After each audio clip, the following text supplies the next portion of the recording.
Board of Appeals of the Shreveport-Caddo Parish Metropolitan Planning Commission. For public hearing agenda items, if you wish to make public comments on an application, we have comment slips at the speaker stand next to the podium. For future notification purposes, it is very important that you fill out a slip and drop it in the box when you come forward to speak. Please state your full name, mailing address, and zip code before addressing the board. We will call each case on the agenda in order and hear first from the applicant, then those speaking in favor. 10 minutes are allotted for the principal spokesperson and 3 minutes for each additional speaker. We will then hear from those wishing to speak against an application. Again, 10 minutes are allotted for the principal spokesperson and 3 minutes for each additional speaker. One representative of the application may then speak in rebuttal if desired. After hearing comments on each case, the board will then immediately deliberate and vote on that case before moving on to the next case on our agenda. Please note that when the board is deliberating, members of the public are not permitted to comment. Any member of the public may request a copy of the board's decisions on a particular case by contacting our office at 318-673-6480 after 1 p.m. tomorrow, or by accessing our website at shreveportcaddompc.com. All ZBA board decisions on cases within the city limits of Shreveport are subject to appeal to district court. All ZBA decisions on parish cases are subject to appeal to the parish commission. Please note that it is your responsibility to contact either district court or the parish administrator's office about their procedures as related to the matter you are concerned with. Copies of this document and the phone numbers to contact the governing bodies are available on the table next to the podium and in the entryway to this room. As a courtesy, please remember to turn off cell phones while the ZBA is in session. The Zoning Board of Appeals values your testimony and appreciates your compliance with these guidelines. Mr. Chair, we need to take a break. I gotten a call from the city council that as a matter of law, staff-only signs need to be placed prior to the meeting opening up. Okay.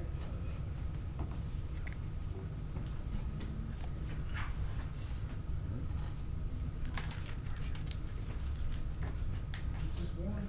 Yes.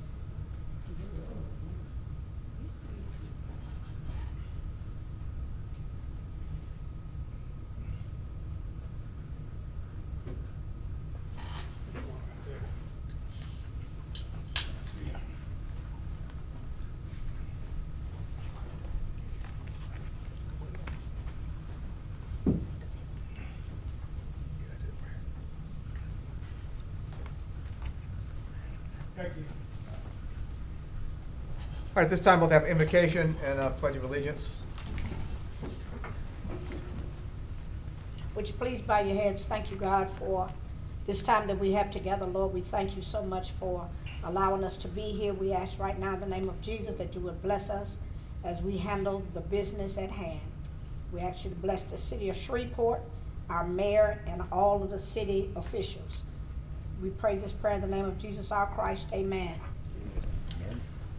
I pledge allegiance To the flag of the United States of America and to the republic for which it stands, one nation, under God, indivisible, with liberty and justice for all. Thank you very much.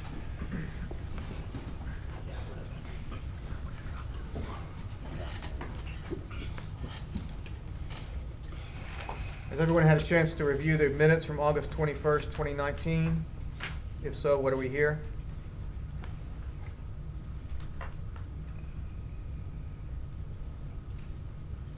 I move that the minutes be accepted.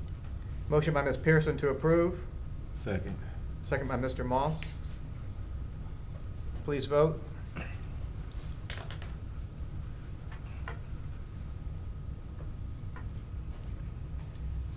Mary? Or did it not take? Oh, there we go, sorry. I hit the flashing one, it's not calling to me. Motion carries unanimously. The first case on our agenda, case number 19-316-BAC, has been withdrawn. Is that correct? That is correct. There was no need for the application that was deemed non-conforming and could change out the sign face. All right, thank you very much. Case number 19-317-BAC. Blanchard Walker, O'Quinn and Roberts. Good afternoon. I'm William Bradford on behalf of Quick Trip, I'm employed by Blanchard Walker O'Quinn Roberts. Our address is 333 Texas Street, Suite 700, Shreveport, Louisiana, 71101. We're here on matter 19-317 BAC, which is a sign variance request for a location in western Shreveport along I-20 and Westport Avenue. I know we had a few technical difficulties early on, but okay, great. So,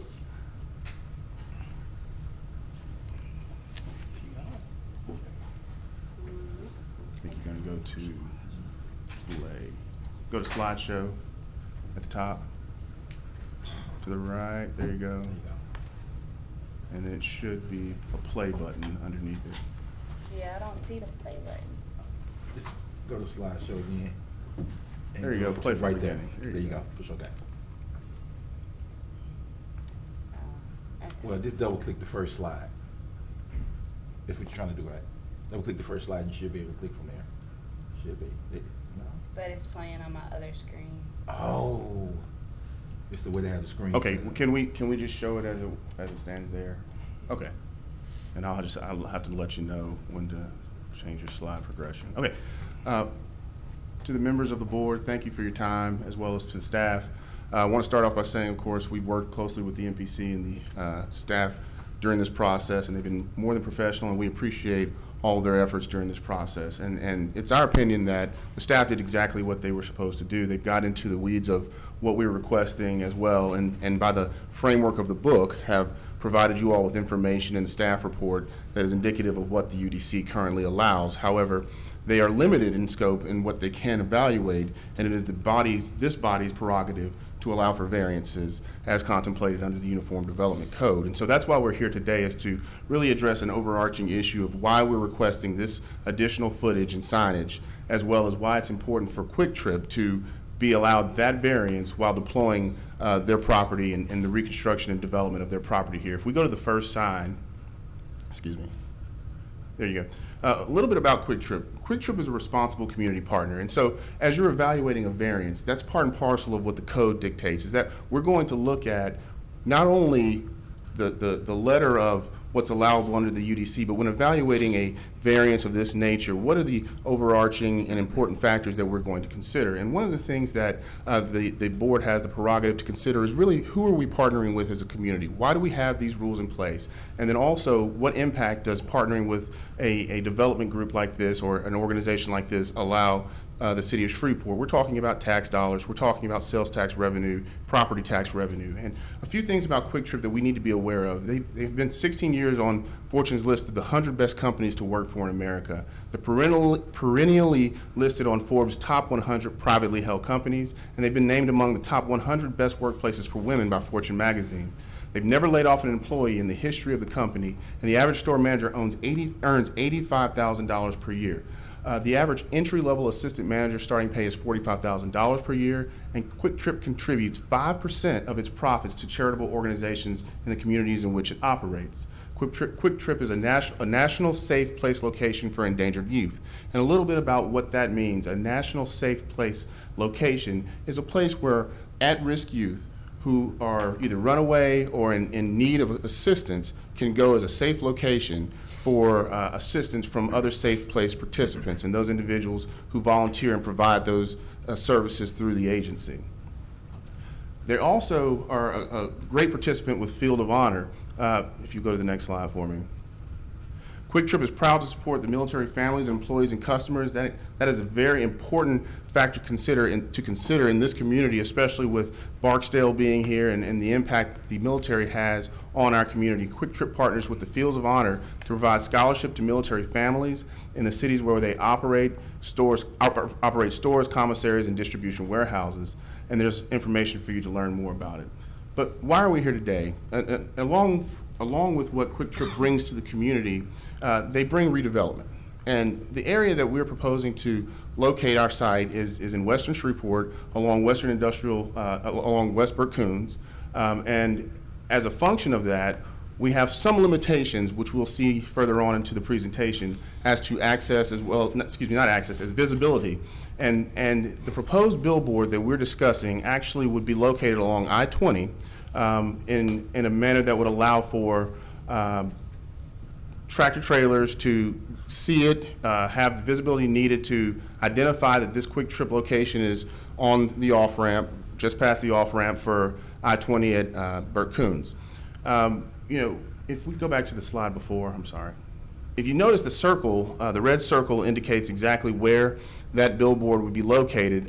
That's a parcel that was formerly owned, and it's still listed here as Raspberry Commercial Properties. Quick Trip has purchased that parcel and intends to construct a billboard signage that allows for visibility and allows for notification to traveling passers on westbound and eastbound to identify the location to exit properly for that location. Now, one of the things that has developed since, and I want the board to be very aware, we're very aware of the billboard requirements under the current UDC, and we understand that the importance and the emphasis is to reduce visual clutter. And so part of our negotiations in order to be responsible partners in the community is to also ensure that the second billboard, which is a little further out of view, is removed. We've been in discussions with Lamar Advertising, who of course has the credits that will be generated from the removal of this billboard, and discussed with them the importance of reducing the visual clutter. And they have agreed to assist us in this process. They have offered their full support. So not only would we be removing the billboard located and circled in red, but also one a little further up the interstate as well, further reducing visual clutter in that area. And those billboards, if you take time to go out there, they're fairly low in the eye line. They may be visible for normal traditional automobile vehicles, but there's an implication that diesel trucks, tractor trailers have longer braking times, higher ride heights, and their field of view is completely different than we would see in a vehicle of standard size. And so it is important, and our experts at Quick Trip have determined that anywhere between 80 to 100 feet is really the sweet spot for them to be able to identify and safely brake and exit in time to reach this location. And so, as this discusses, this is the proposed billboard.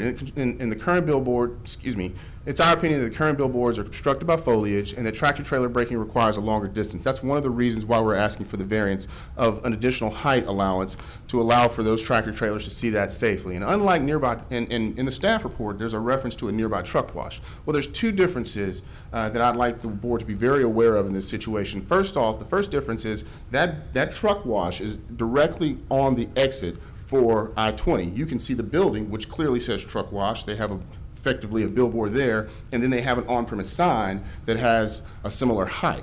That's different from my client.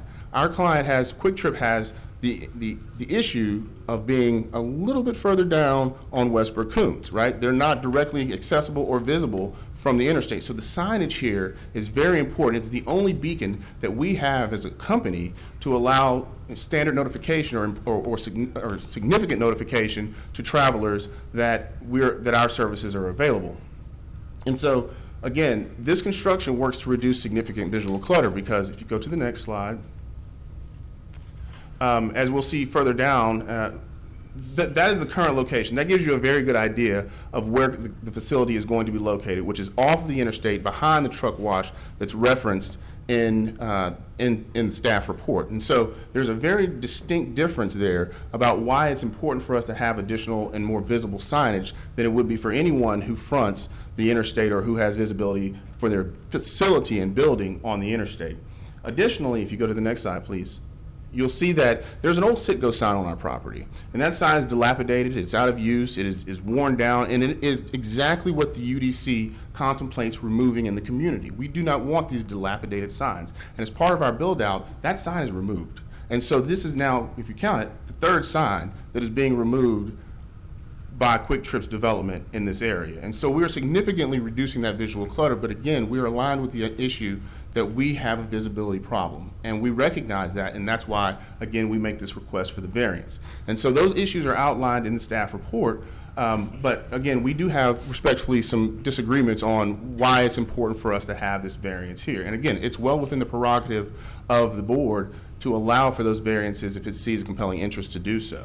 And if you go on to the next location. So this is the site as it currently stands, right? I mean, we have a very cluttered site. We have a very dilapidated and out-of-date site. And what Quick Trip brings to the community is a very new and refreshed look.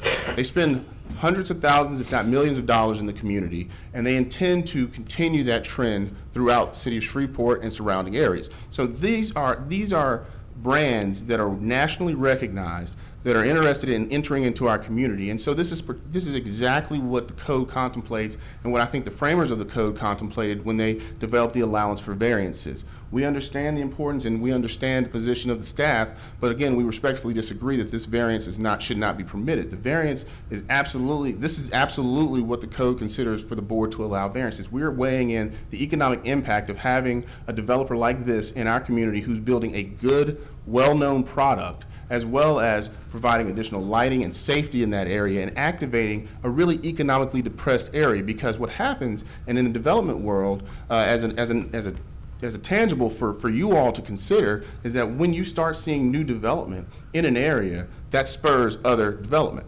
And so we are very well aware that there will be additional interest in the surrounding areas. And again, Quick Trip invests several hundreds of thousands, if not millions of dollars, into each community in which they locate. And so that's not just in the space here, that is surrounding and throughout the community as well. If you go to the next slide, please. Again, here's some more site plans and the development scheme in which they intend to build out. You see it's very well maintained, it's very well kept, it's going to be very well lit. And so this is part and parcel of what I'm asking the board to consider, is you're not just considering a sign variance, you're considering also how that sign variance impacts the economic development of this company and the willingness of this company to build out into our community. And so this is exactly why the board has the prerogative to consider these types of variances. If you'll go to the next slide. Thank you. Again, security is one of our main concerns. Quick Trip is committed to providing the very best security features for employees and customers. We're more than just a convenience store. Quick Trip Corporation is widely considered the best in the industry due to the commitment in providing a safe operation. Every square inch of Quick Trip's property will be under video surveillance. These are some of the mechanisms we use to provide additional store security. And of course, the following 3 pictures show you the build out inside and how, they're known for their hot dogs. They're known for, having a very clean and up-to-date product, and it provides a resource, because what ends up happening is the way you attract sales tax revenue, and how much time do I have? I'm sorry. You're fine. Okay.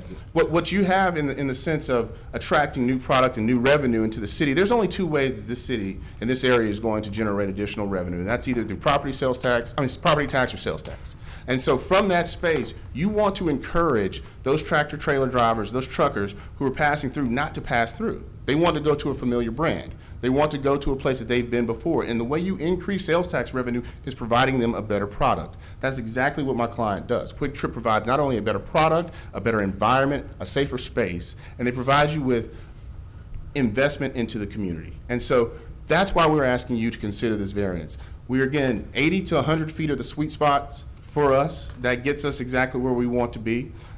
We have made the application for 100 feet with the full consideration that the board has the prerogative to adjust or remand, or to put new modifications or restrictions on that.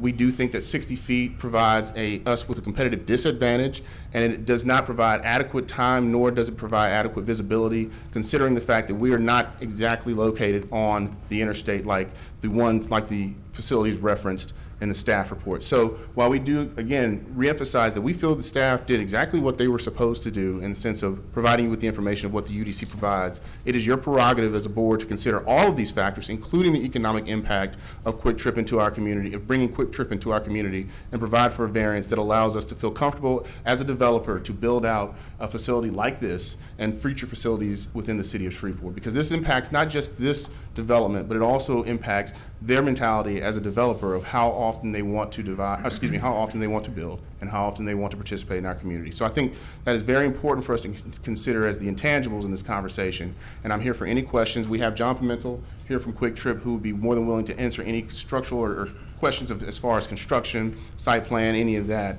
as well. But again, please consider this not on an island, not with a myopic view to just a sign variance, but please consider this as part and parcel of a larger conversation related to the development of this property and activating an economically depressed area. Thank you. Mr. Chair, Yes, sir. I don't think we got the name and address for Mr. Bradford. We did. Correct. We did. I missed it. Yeah. Mr. Bradford. Yes, sir. A couple of questions. Sure. Does the chevron also go away?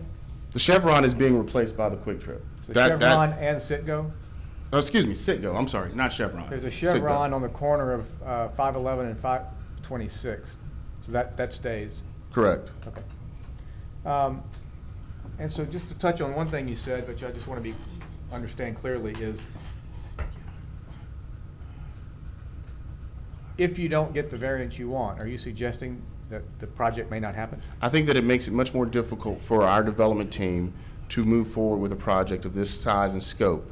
It is very important for them to have the proper visibility that they deem appropriate. Again, they want to be as congruent with the surrounding areas. And one thing that I didn't touch on is that, again, this signage is in a very industrial area. That there's no one here from a neighborhood because there's no neighborhoods in the area. And so that is part of the conversation. I think that, I don't want to speak for the company as it stands, but I think it does have a material impact on how many locations they will open here. Yes, sir.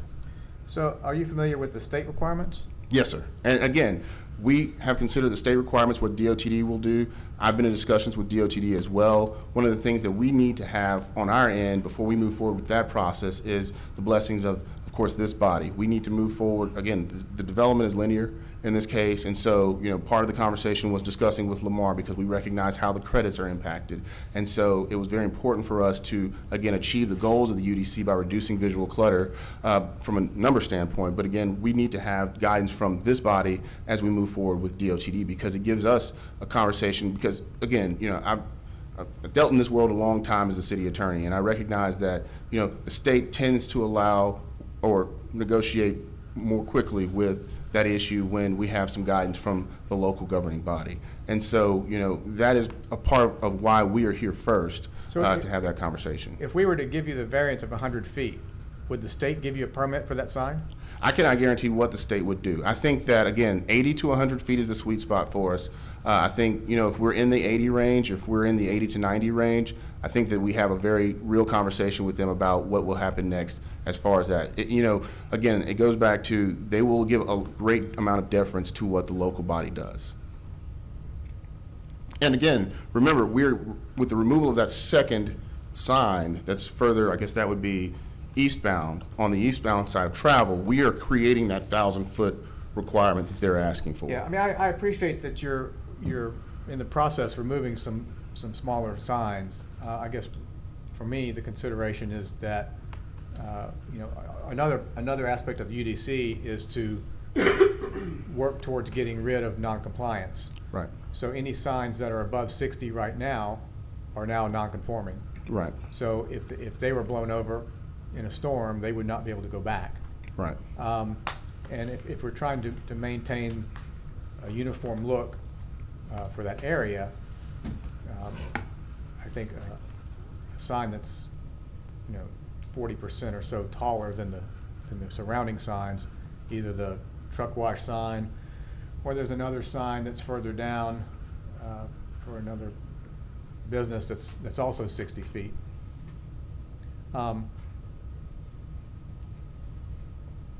I think that anybody, from my perception would be anybody getting off the interstate coming from the west, is that accurate? Heading east. Headed east. Heading east. I mean, they will have already decided to stop there, either for the Petro and then see your sign and choose to go there once they get off the exit ramp. Or there will have been a previous billboard 4 or 5 miles back announcing that it's coming up. We also have the state, blue informational signs that can tell them, I'm sure that y'all have a logo on one of those. I guess what my overarching and driving concern always is, what our mandate is, what's the hardship? Sure. And, does it fall into compliance with the code? Right.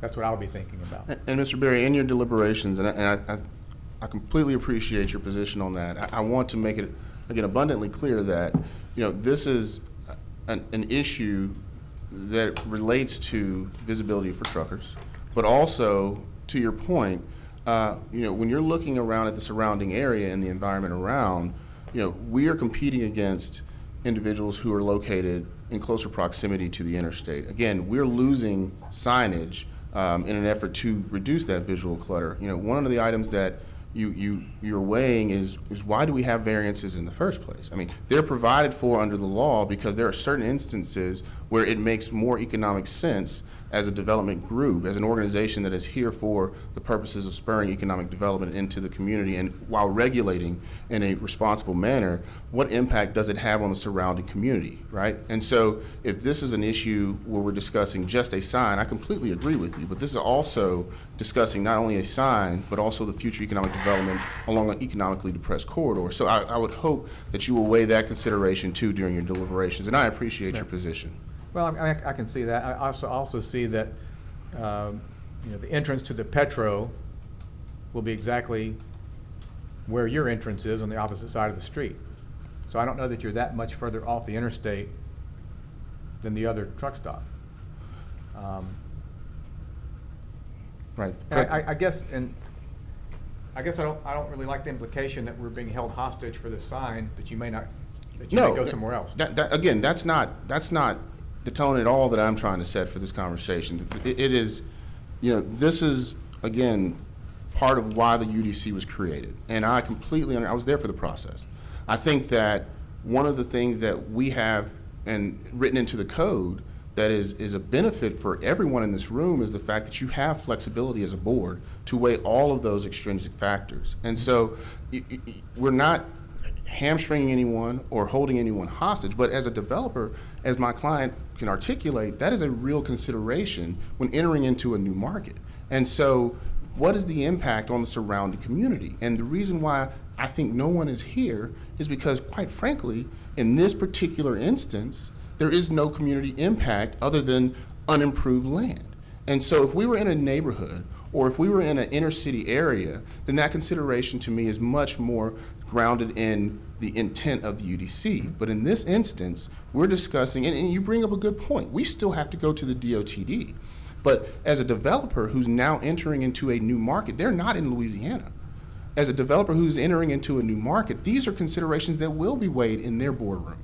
How easy is it to work with the city of Shreveport? And again, the staff has been above reproach. They've been great to work with, but they are limited to what's in the UDC. You are the body, and you're well aware of this, you are the body who has the ability and prerogative to make concessions in order to spur economic development. Ultimately, planning, zoning, all of these conversations are about economic development. Mm-hmm. And so what is the impact? And I completely understand the position that, well, if you do it for one, you have to do it for all. That's not the case, because everyone's factors are different. And especially in this consideration, because even with the Petro example, Petro is located closer to the interstate than my client will be. And so even though the entrance may be somewhere else, they have that visibility directly from the interstate. We don't have that. As a matter of fact, we're partially blocked by the truck wash. Mm-hmm. And so that is the conversation that I'm hoping that we can have today, and the impact of, what does allowing this variance in this instance benefit versus what does it penalize? And so to me, and of course I'm their advocate, but to me, as having worked in both capacities, if we're bringing a new company that has never been here before into the community, and this is the impact, these are the things this is why this board exists, to weigh these considerations. I agree. Thank you. Any questions from the board for Mr. Bradford? Thank you very much. Thank you, sir. Anyone else wish to speak for case BAC 19-317-BAC?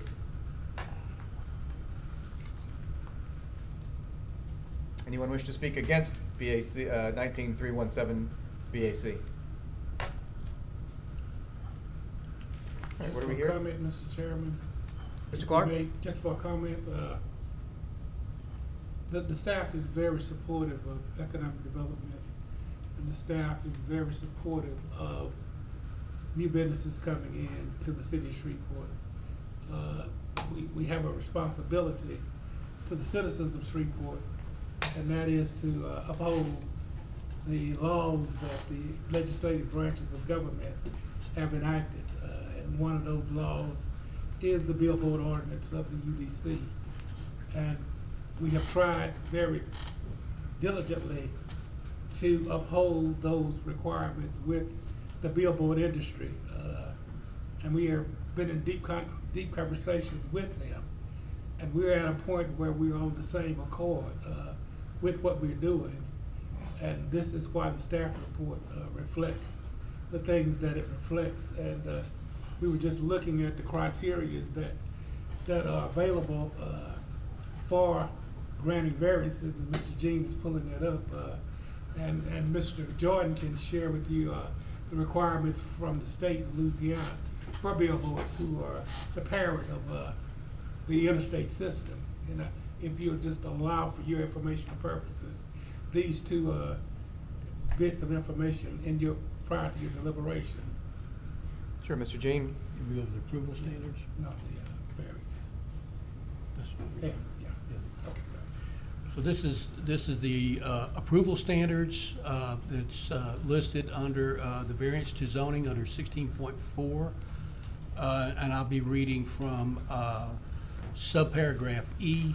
It says, zoning board of appeals must make findings to support the following criteria. The strict application of the terms of this code would result in undue hardship unless specified relief requested is granted. B, the plight of the owner is due to unique circumstances inherent to the subject property and not from the personal situation of the owner.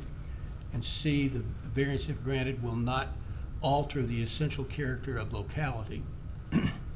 The Board of Appeals, in making its findings, may inquire to the following evidentiary issues as well as other that deemed appropriate: the particular physical surroundings, shape, or topographical conditions of the specified property impose a particular hardship upon the owner as distinguished from a mere inconvenience if the strict letter of the regulations were to be carried out. The alleged difficulty or hardship has not caused or created by the person presently having priority interest in the property in question.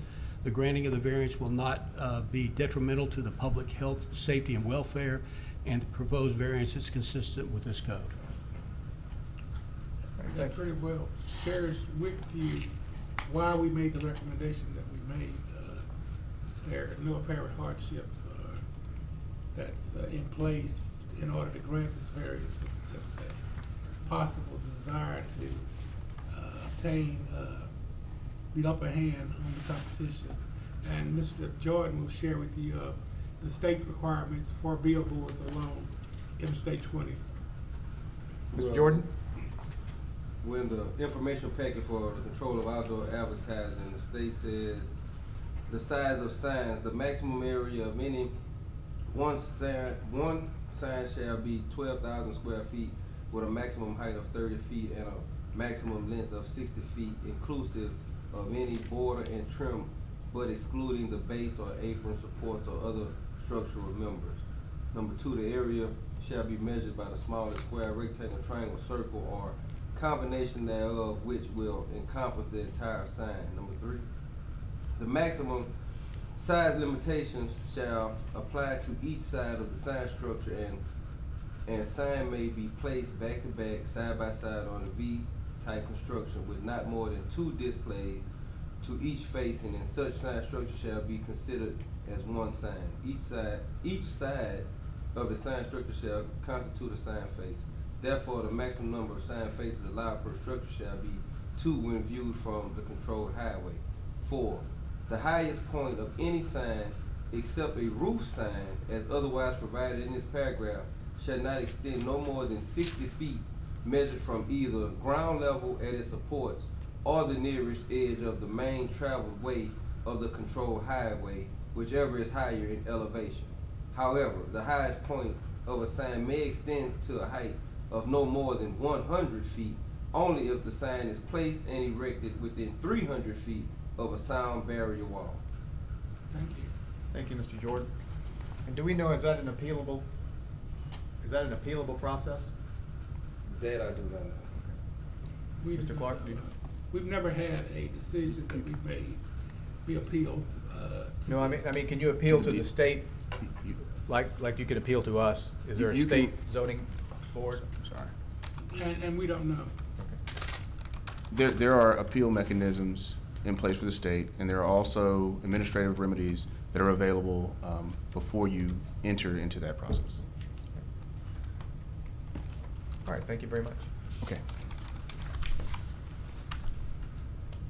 All right, do we have a motion for discussion?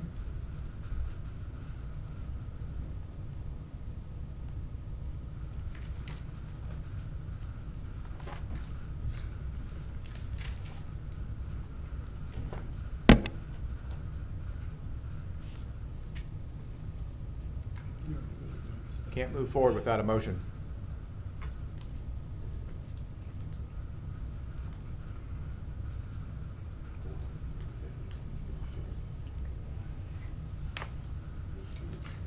Do we have, what about that other, the 6?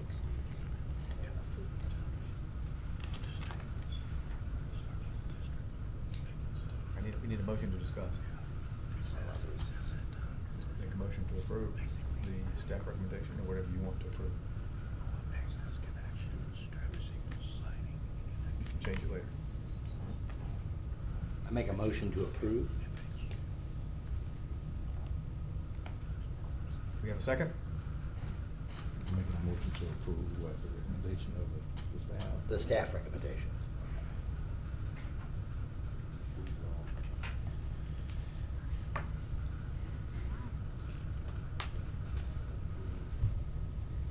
Motion fails for lack of a second. Do we have another motion? We have some more information for you if you'd like. It might assist you in making your decision if Sajina shared with you about appeals. I just looked Yeah. up LODT appeal process. There is a process for appeals that's in Okay. place, which does include signage. Okay. Discussion. We can't discuss without a motion and a second. That's how this works. So I need a motion and a second. If you don't like the discussion, whoever made the motion can change their motion at some point before we vote. But we cannot move forward until we have a motion and a second. Sorry, we're already, I move that we, accept the recommendation of the MPC. okay, A second. thank With you. discussion. Now we can discuss.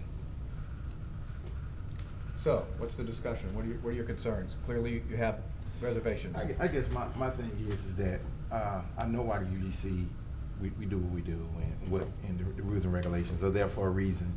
But we also are a city that's trying to bring in business and jobs. In that area, I don't know if you've been in that area, the Greenwood area is nothing out there basically. Even the stores out there are running down, some of the stores are closing. They're bringing big business to the city, and I would hate for our board to, and like you said, he's not gonna, I hope they don't pull out of the business venture, but what kind of message is that are we sending to other businesses that are trying to come here to do business with the city of Shreveport? You know, I'm a stickler for rules and regulations, and I understand that if we do it for one, we might have to do it for other businesses.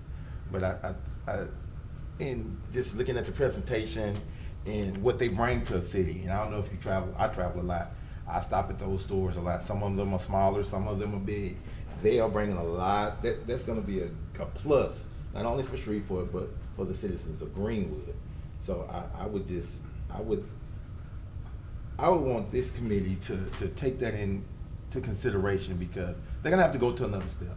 The next step is gonna be the state.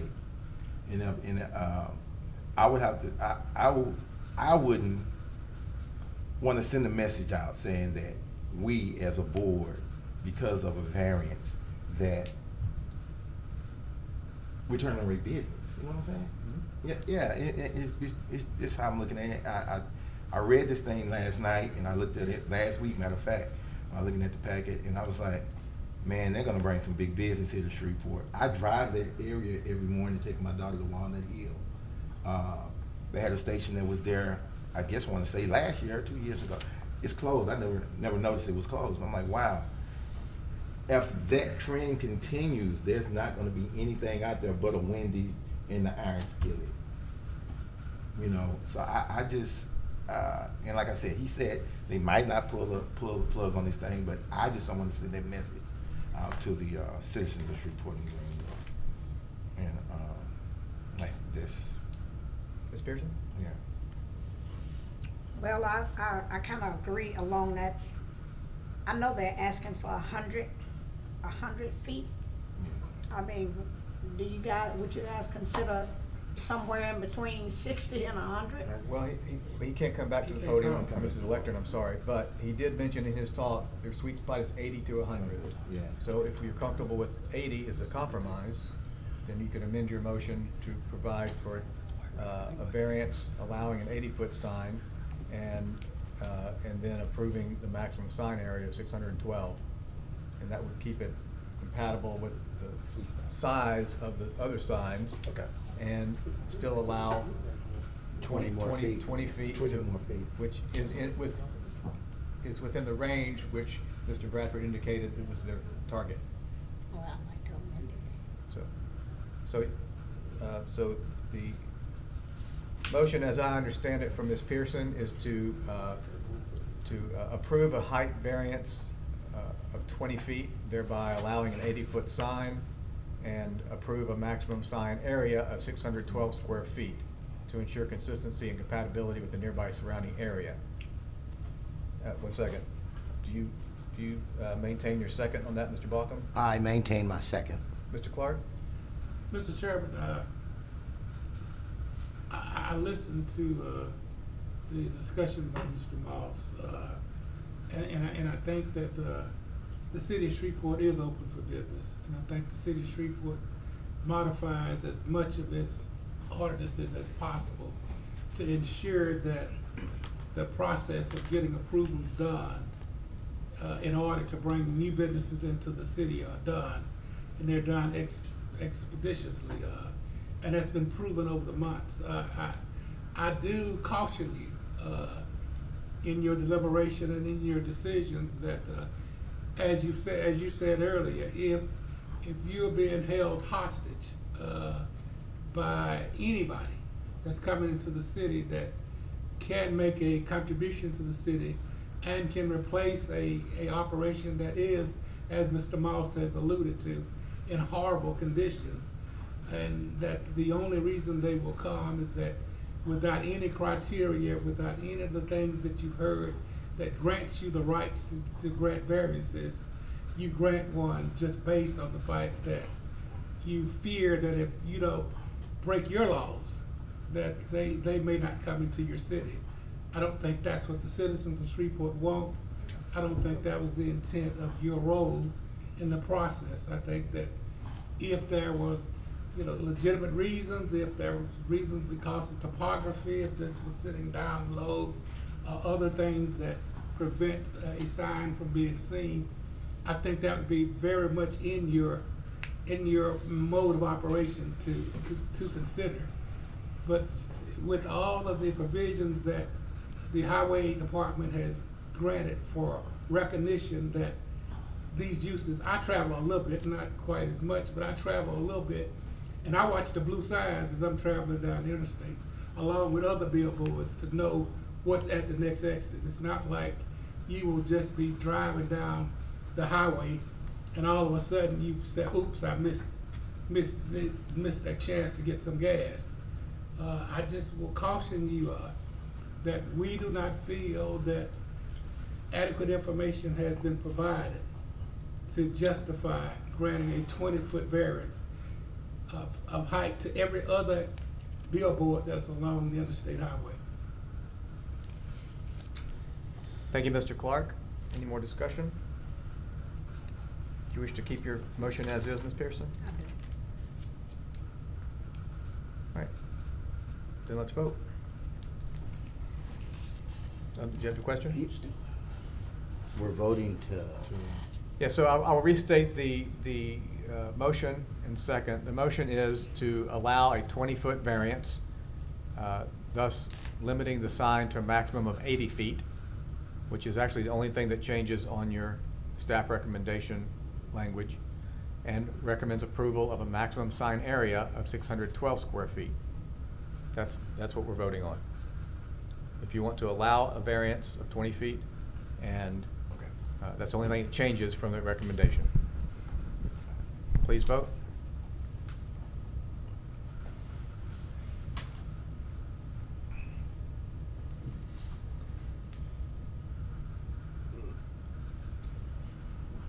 Well, that's the problem with not having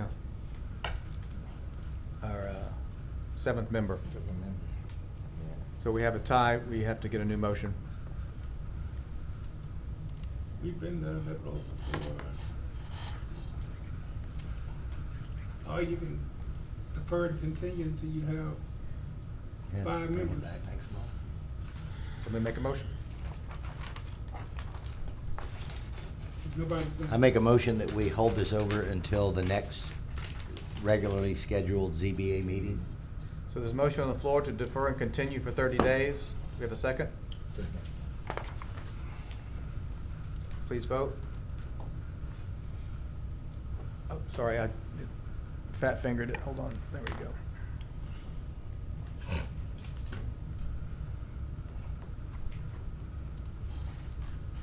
Motion carries unanimously. That brings us to the end of our public hearing. Do we have any old business? Mr. Clark?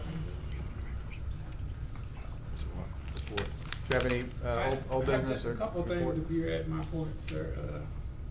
We found that, with the exception of yourself, Mr. Berry, that every member of the ZBA must have planning commissioner training. We're coordinating a planning commissioner training for the city of Shreveport, where the trainers will come to the city of Shreveport, and you will probably have to give up 4 hours of a Saturday. They generally come on Saturday. If Saturday is good, we can try for another day if that's better.